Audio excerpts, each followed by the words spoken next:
7 de la mañana, 40 minutos. La noticia más importante en el mundo, obviamente, la situación, lo que ocurre entre Ucrania y Rusia. En las últimas horas, el presidente Biden ha asegurado que Putin ya comenzó su invasión a Ucrania. Establecemos comunicación a esta hora con Donald Jensen. Él es director para Rusia y Europa del Instituto para la Paz de Estados Unidos. Fue miembro principal del Centro para el Análisis de Políticas Europeas. Mr. Jensen, thank you very much for having the time to talk to us. Good morning. Thank you, sir. La primera pregunta es, con estos movimientos de ajedrez que todos los días hace Putin y que responde Biden, ¿qué posibilidades cree hay él de que realmente se empiecen a disparar entre los dos países, que haya violencia, que haya acción? Mr. Jensen, with this international chess that we are being witness of in the world, being played by Mr. Putin and being played by Mr. Biden, how likely, what's the real possibility in your eyes of a real military confrontation? Is there a possibility? Oh, there's a very strong possibility.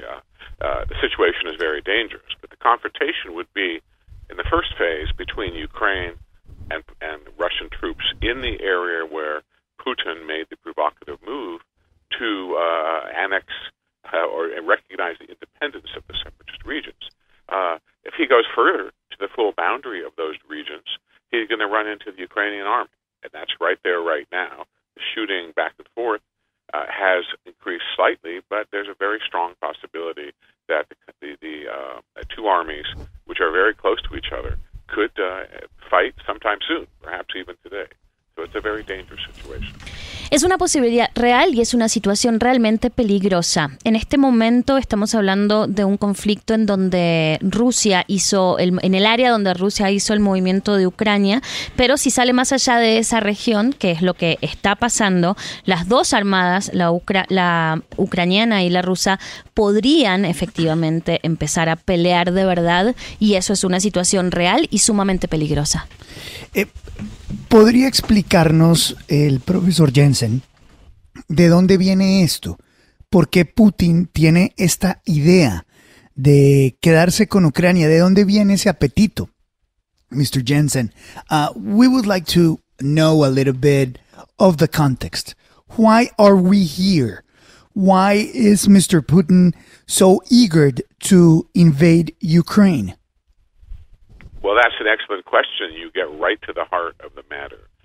Ukraine, since the fall of the Soviet Union, has gradually become more westernized, has drifted toward the European community, and now majority of people want to be members of the European Union and NATO. That's something that to be determined, but that's what they want. Putin, however, cannot stand that. Putin sees Russia as a large imperial empire. He does not recognize Ukraine as a country, Ukrainians as a separate people.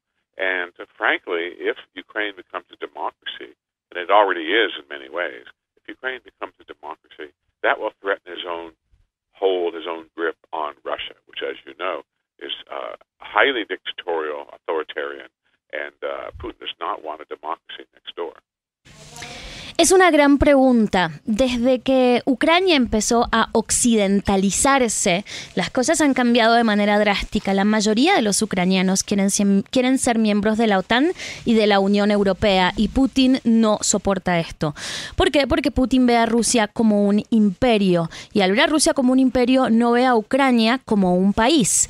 Si Ucrania se convierte en una democracia, lo cual ya está sucediendo, eso inevitablemente afecta la idea de imperio que tiene Putin sobre Rusia, y es algo que a él no le conviene. Bueno, vamos a preguntarle al señor Donald Jensen, director para Rusia y Europa del Instituto para la Paz de Estados Unidos, que antes otro analista nos decía que todo esto estaba conectado con la salida de Estados Unidos de Afganistán, que fue un error que Estados Unidos haya dejado Afganistán, error que aprovechó Putin para hacer estos movimientos.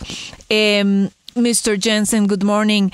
Somebody else was telling us that this all has to do with the United States leaving Afghanistan, that was a mistake, and that was something that Putin saw as an advantage to do all his movements. Do you agree with that? Well, I think there's much to that, but I would put it slightly differently. I think the Afghanistan situation signaled to Putin and the Chinese, frankly, that the American government was weak, and they already believe that the American country, society is in decline. So it may well be the case that having concluded that the United States was weak and Biden was weak, that they decided to be more aggressively now. However, as we've seen in the past several weeks, the response of the White House, the response of our European allies, the response especially of NATO has been firm and united. And as you saw, even the Germans this week have suspended the Nord Stream 2 pipeline. People were worried about how strong Germany could be standing up to Russia. So I think Putin did believe that the U.S. was weak, partly as a result of Afghanistan and Kabul. But I think the response from the U.S.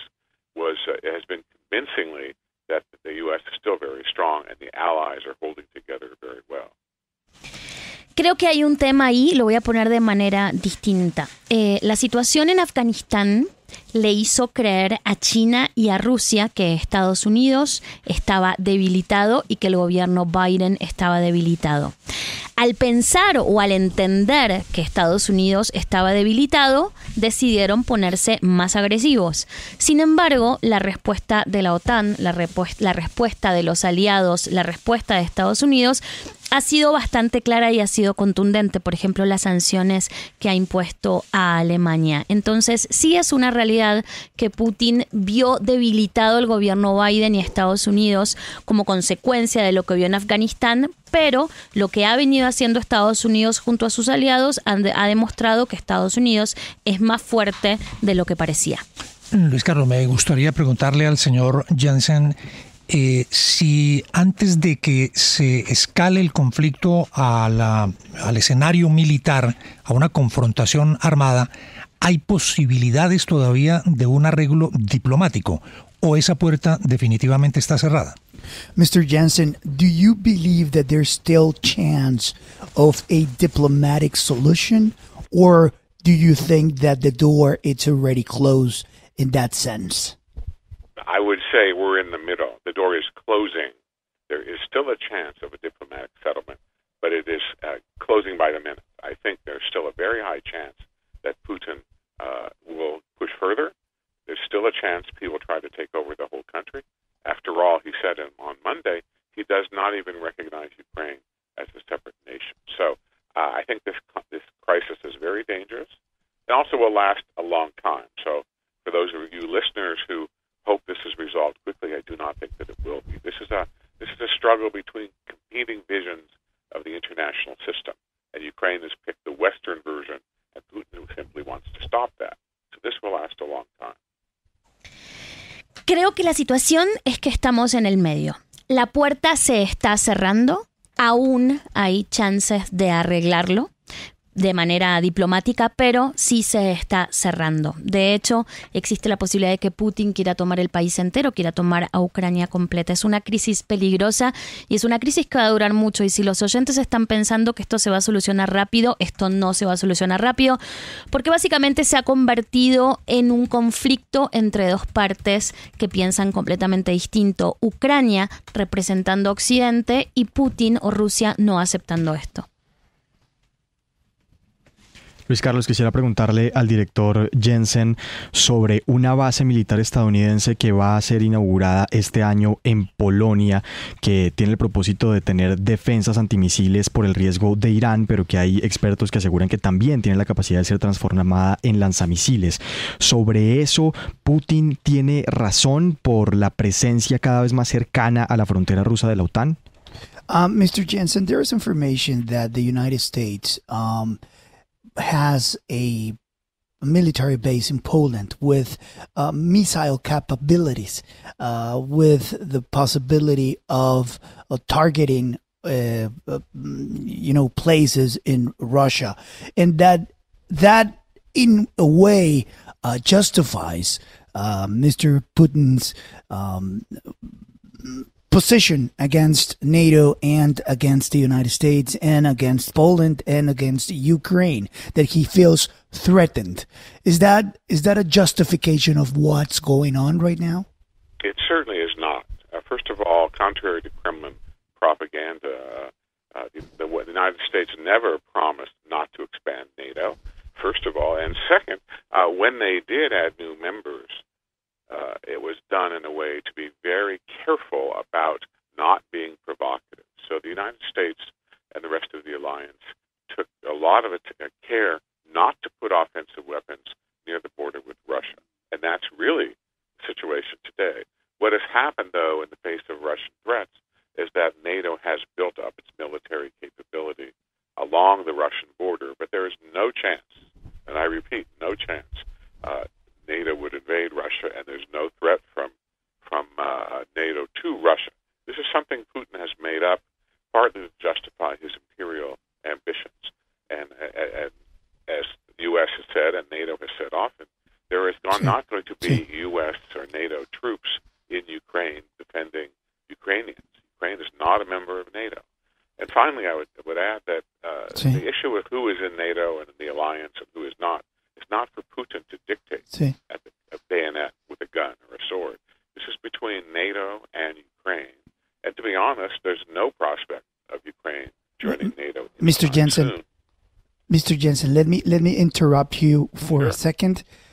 We're having a little bit of an earthquake here in Colombia. Oh, okay. Let us call you back in a couple of hours. Okay. Thank you so much. We appreciate it. Bye-bye.